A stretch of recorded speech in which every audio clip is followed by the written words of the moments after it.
वहीं हरियाणा में विधानसभा चुनाव को लेकर MH1 न्यूज की सहयोगी चंद्रशेखर धरणी ने हरियाणा बीजेपी नेता प्रोफेसर रामविलास शर्मा से खास बातचीत की। रामविलास शर्मा ने कहा कि केंद्रीय गृह मंत्री अमित शाह ने ओबीसी वर्ग के बड़े नेता नायब सिंह सैनी के नेतृत्व में तीसरी बार हरियाणा में बीजेपी सरकार बनाने का संकल्प कार्यकर्ताओं को दिया है।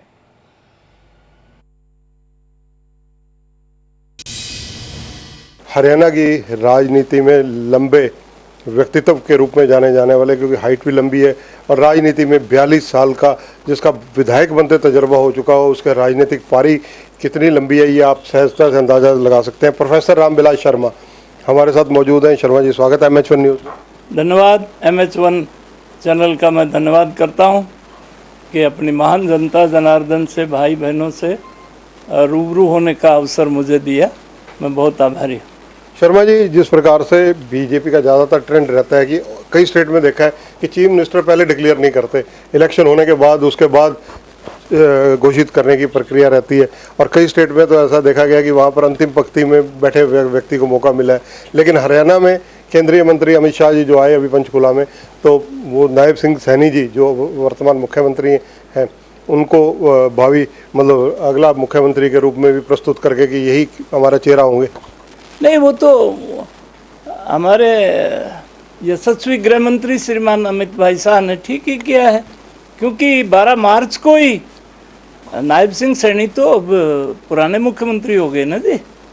करनाल विधानसभा से चुनाव जीत करके आगे, और नायब सिंह सैनी हमारा ओबीसी का बहुत राष्ट्रीय स्तर का लोकप्रिय चेहरा है, और मेरा सौभाग्य है कि मैं बीजेपी का 3 बार प्रदेश अध्यक्ष रहा हूँ।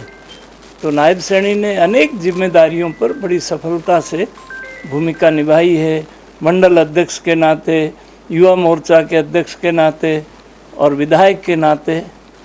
तो नायब सैनी अगले हमारे मुख्यमंत्री होंगे। इस बार भारत के गृह मंत्री जी ने 2 बातें हमारे शनिवार को जो पंचकुला में कार्यक्रम हुआ उसमें सबको एक संदेश दिया, कांग्रेस को भी दिया, हरियाणा की 36 बिरादरी को भी दिया और बीजेपी के कार्यकर्ताओं को भी दिया कि भाई नायब सैनी ही अगला मुख्यमंत्री है। इसी के नेतृत्व में 24 का विधानसभा का चुनाव हम लड़ेंगे। इससे कार्यकर्ताओं में एक ऊर्जा आई है। शर्मा जी, जिस प्रकार से पिछली बार 2019 की बात करें तो 10 की 10 लोकसभा सीटें बीजेपी के पास थी, अब 5 बीजेपी के हाथ से गई हैं, तो ऐसी स्थिति में बीजेपी को क्या अपने नीति में परिवर्तन करना चाहिए? किस प्रकार से और लोगों के साथ घुलना मिलना चाहिए? नहीं, उस पर समीक्षा हो रही है, और 2014 में हम पार्टी ने अध्यक्ष के नाते मुझे जिम्मेदारी दी थी।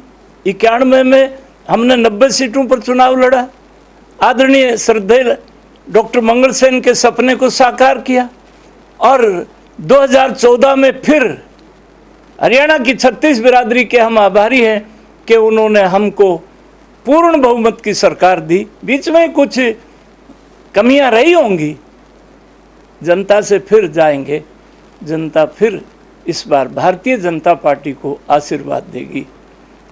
ये जो 2024 का समय है वो नरेंद्र भाई मोदी के नेतृत्व को हरियाणा स्वीकार करता है। धन्यवाद। तो यह है प्रोफेसर रामविलास शर्मा।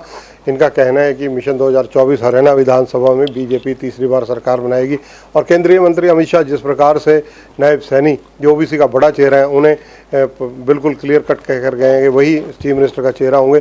ये बहुत बड़ी बीजेपी की एक तरह से कहा जाए संकेत है।